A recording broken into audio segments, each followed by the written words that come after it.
నేటి ఆధునిక సమాజంలో వాట్సాప్, ఫేస్బుక్, యూట్యూబ్, గూగుల్ ఇదే ఇంటర్నెట్ ప్రపంచం. పూర్తిగా ఇంటర్నెట్ ని వాడేశామని అనుకునే వాళ్ళు చాలా మందే ఉన్నారు. కానీ మనకు తెలియని మరో ఇంటర్నెట్ ప్రపంచం గురించి ఈరోజు మీకు తెలియజేసే చిన్న ప్రయత్నం చేస్తాను. కానీ ఇది కేవలం విజ్ఞానం పంచుకోవడానికి మాత్రమే. వీటి మీద మన తెలుగువారికి అవగాహన ఉండాలని చేసే ప్రయత్నం మాత్రమే. ఈ సమాచారాన్ని అనువుగా తీసుకుని అతి తెలివి ప్రదర్శించేవారు మాత్రం ఇరకాటంలో పడే ప్రమాదం ఉంది. జాగ్రత్త.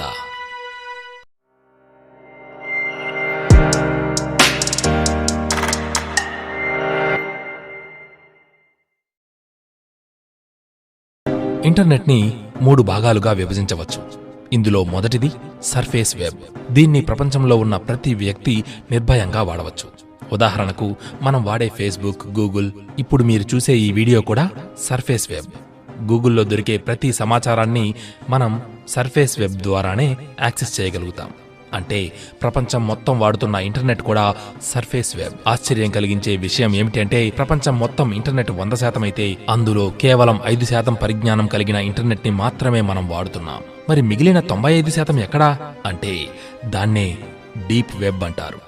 ఇందులో గూగుల్ డ్రైవ్, డ్రాప్ బాక్స్, పెద్ద పెద్ద కంపెనీల సమాచారం, ప్రభుత్వాలకు సంబంధించిన ఫైనాన్షియల్ రికార్డ్స్, మొత్తం డేటా, ఇలా మనకు గూగుల్లో సెర్చ్ చేసినా దొరకని సమాచారం డీప్ వెబ్లో సేవ్ అయి ఉంటుంది. దీన్ని యాక్సెస్ చేయాలి అంటే పర్మిషన్ ఉండాలి. ఉదాహరణకు ఒక వ్యక్తి యొక్క గూగుల్ డ్రైవ్లోని సమాచారాన్ని మనకు అతను సదరు లింక్ ఇచ్చే వరకు చూడలేం. అంటే మనం చూడాలి అంటే ఆ వ్యక్తి అనుమతి ఉండాలి. దీన్నే డీప్ వెబ్ అంటారు. కానీ ఇందులోనే ఉన్న మరో ప్రపంచం డార్క్ వెబ్. దీన్ని ఉపయోగించడం ప్రపంచ దేశాలన్నీ నేరంగా భావిస్తాయి. ఈ డార్క్ వెబ్ ని ఉపయోగించినట్లు తెలిస్తే అదుపులోకి కూడా తీసుకుంటారు. అంటే అర్థం చేసుకోవచ్చు అందులో ఎలాంటి సంఘటనలు చోటు చేసుకుంటాయో అని. మాఫియా, డ్రగ్స్, పోర్న్, ఇలా ఎన్నో. ఇందులోకి వెళ్లడానికి టార్ బ్రౌజర్ సహాయపడుతుంది. ప్రభుత్వాలు బ్యాన్ చేసిన వెబ్సైట్స్ ని కూడా ఇందులో యాక్సెస్ చేస్తారు. టార్ బ్రౌజర్ ని ఉపయోగించడానికి కారణం అది ఒరిజినల్ ఐపీ అడ్రస్ కి బదులుగా వివిధ ప్రాంతాల ఐపీ అడ్రస్లను ప్రతి సెకండ్ కి మార్చి చూపుతుంది. దీని ద్వారా డార్క్ వెబ్ లో ఆయుధాలు, డ్రగ్స్, హ్యూమన్ ఆర్గాన్స్ వంటి వాటిని షాపింగ్ చేస్తారు. కానీ అందులోకి ఎవరైనా వెళ్లే ప్రయత్నం చేస్తే తమని తామే ప్రమాదాల్లోకి తోసేసుకోవడమే అవుతుంది.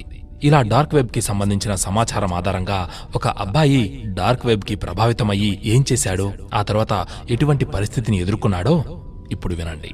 10వ తరగతి చదివే అబ్బాయి ఆ సమయంలో ఇంట్లో ఒక్కడే ఉన్నాడు. ఇంటిలో ఉన్న ల్యాప్టాప్ ద్వారా డార్క్ వెబ్ వీడియోని చూసి అందులోకి వెళ్లాలని టార్ బ్రౌజర్ ని ఓపెన్ చేసి డార్క్ వెబ్ ని సర్ఫ్ చేస్తూ ఉన్నాడు. అప్పుడే ఓ లింక్ వింటేజ్ XXX నుండి వచ్చింది. ఎగ్జైట్మెంట్ తో ఆ లింక్ ని క్లిక్ చేశాడు. అది వేరే పేజీకి తీసుకువెళ్ళింది.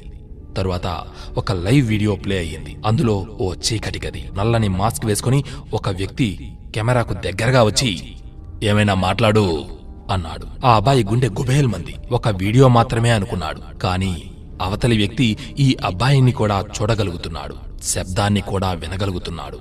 భయపడుతూ మౌనంగా అలాగే చూస్తున్న ఆ అబ్బాయితో, కాసేపు ఆగు, నీ అడ్రస్ కూడా కనుక్కుంటాను అని వికృతంగా నవ్వడం మొదలుపెట్టాడు.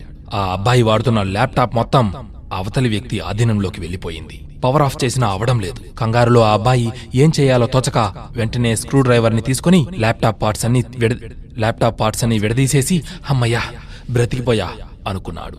ఈ సంఘటన తరువాత మళ్లీ డార్క్ వెబ్ లోకి వెళ్లాలని అతను అనుకోలేదు. అయితే కొన్ని రోజులకు ఆ అబ్బాయి వాళ్ళ ఇంటికి ఒక పోస్ట్ వచ్చింది. అందులో డోంట్ కమ్ బ్యాక్ అంటే మళ్లీ రాకు అని రాసి ఉంది. పోలీస్ కంప్లైంట్ ఇవ్వాలి అనుకున్నాడు. కానీ భయం.